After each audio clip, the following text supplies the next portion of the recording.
반갑습니다, 여러분. 오늘은 창세기 21장 말씀으로 함께 은혜를 나누고자 합니다.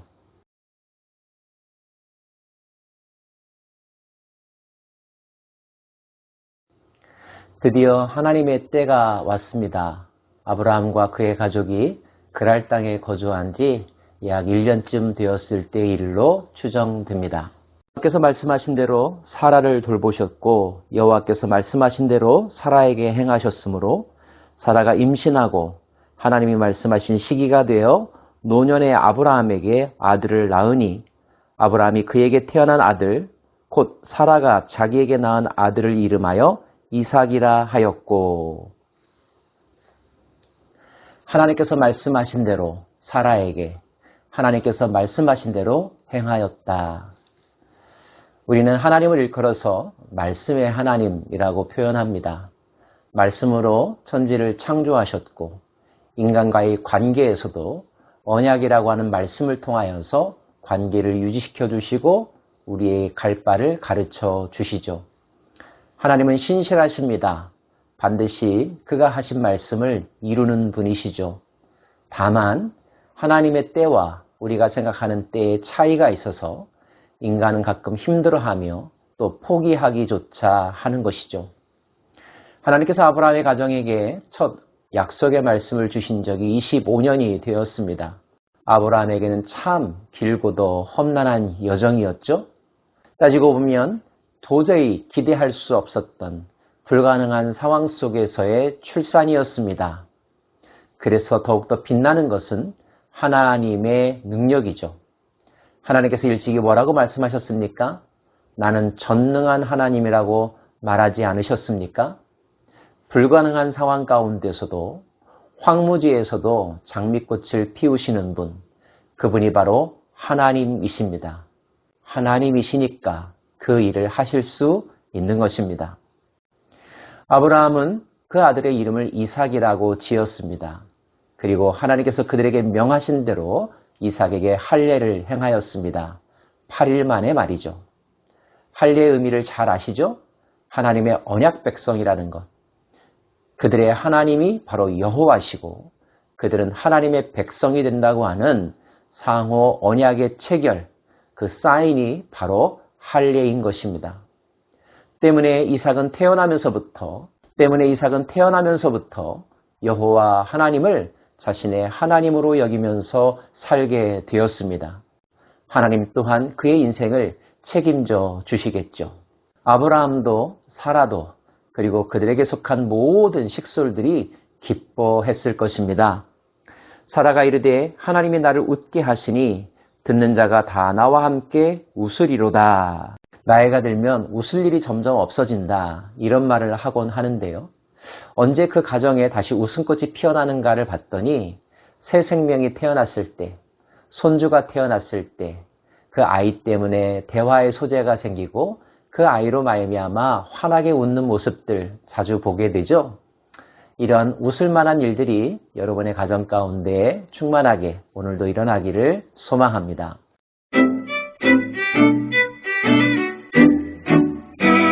자, 이제 아브라함 가정에는 2명의 아들이 생겼습니다. 아브라함과 하갈 사이에서 태어난 아들 이스마엘. 이삭보다 약 13살이 많았습니다. 아브라함과 사라 사이에서 태어난 아들 이삭. 예기치 않은 그러나 아이들 사이에 일어날 만한 일이 발생했습니다. 이스마엘이 이복 동생 이삭을 놀리고 골탕 먹이는 일이 발생했던 거죠. 이 장면을 본 것은 이삭의 어머니 사라였습니다. 가끔 우리는 아이들 싸움이 어른 싸움으로 번지는 경우들을 더러 보죠. 사라는 매우 마음이 불편했습니다. 그리고 그 분노를 아브라함에게 하갈에게도 표출합니다. 그녀가 요구한 것은 아브라함으로 하여금 하갈을 내어 쫓으라는 것이었습니다. 아마도 사라는 앞으로 일어날 더 큰 비극을 예상하고 강경한 요구를 했던 것 같습니다. 그가 아브라함에게 이르되 이 여종과 그 아들을 내쫓으라. 이 종의 아들은 내 아들 이삭과 함께 기업을 얻지 못하리라 하므로 아브라함이 그의 아들로 말미암아 그 일이 매우 근심이 되었더니, 냉정한 인간사의 현실을 우리는 보게 되죠. 아브라함은 이러지도 저러지도 못하는 난처한 입장에 처하게 되었습니다. 이 일에 해법을 제시하신 분은 바로 하나님이셨습니다. 하나님이 아브라함에게 이르되 내 아이나 내 여종으로 말미암아 근심하지 말고 사라가 내게 이른 말을 다 들으라. 이삭에게서 나는 자라야 내 씨라 부를 것임이니라. 그러나 여종의 아들도 내 씨니 내가 그로 한 민족을 이루게 하리라 하신지라. 우린 가끔 드라마를 통하여서 적자와 서자 사이에 일어나는 갈등들을 보곤 합니다. 서자의 서러움, 이로 말할 수 없었겠죠. 이스마엘도 충분히 그러한 입장을 경험했을 것입니다. 그럼에도 불구하고 하나님은 이삭에게 우선권을 두십니다. 왜 그러셨을까요? 이삭이 본처의 아들이었기 때문이었을까요? 저는 그런 해석보다는 이삭은 인간이 할 수 있는 노력을 다 하고 난 다음에도 할 수 없게 되는 불가능한 상황 가운데서 하나님의 전적인 은혜와 간섭으로 태어난 아들이었기 때문에 이삭에게 영적 우선권, 그 집안의 장자권을 주셨다고 해석합니다. 그렇다고 해서 서자인 이스마엘을 모른 채 하지는 않으시죠. 하나님은 아브라함에게 이스마엘도 내 씨라라고 말씀하십니다. 그와 그의 후손을 지켜주시겠다고 하는 약속도 하시죠. 실제 하나님은 하갈과 이스마엘이 그 집안을 떠나 광야에서 쓸쓸하게 고통스러워할 때 그들에게 나타나셨고 이스마엘을 살려주셨고 복의 말씀을 하셨습니다. 지켜주셨고 또 함께 하셨다고 하는 성경의 표현도 있습니다. 하나님이 그 아이와 함께 계심에 그가 장성하여 광야에서 거주하며 활 쏘는 자가 되었더니 그가 바란 광야에 거주할 때에 그의 어머니가 그를 위하여 애굽 땅에서 아내를 얻어 주었더라. 물론 이후에 성경은 이스마엘보다 이삭에 관하여 기록하고 있고 이삭 계보를 중심으로 우리들에게 역사를 가르쳐주고 있습니다. 그러나 여러분 분명히 하십시오. 그것은 이삭이 생물학적 장자였기 때문이 아니라 이삭의 출생 그 자체가 하나님의 은혜로 태어난 하나님의 약속의 자녀였기 때문에 구속사를 중심으로 성경이 기록되었기 때문이라는 것을 마음속에 새겨주시기를 바랍니다. 얼마 후의 일이었습니다. 그랄 왕 아비멜렉이 아브라함을 찾아왔습니다. 그 아브라함을 찾아온 것은 어떤 현안을 해결하기 위해서였던 것 같은데요. 이슈는 바로 우물 문제로 인하여서 아브라함의 종들과 아비멜렉의 사람들이 서로 충돌하였기 때문이었습니다. 두 사람 사이에 협상이 이루어졌습니다. 그리고 일치점에 이르게 되죠. 아브라함이 양과 소를 가져다가 아비멜렉에 주고 두 사람이 서로 언약을 세우니라. 아브라함이 7 암양 새끼를 따로 놓으니 아비멜렉이 아브라함에게 이르되 이 7 암양 새끼를 따로 놓으면 어찌미냐. 아브라함이 이르되 너는 내 손에서 이 암양 새끼 7을 받아 내가 이 우물판 증거를 삼으라 하고 두 사람이 거기서 서로 맹세하였으므로 그곳을 브엘세바라 이름하였더라.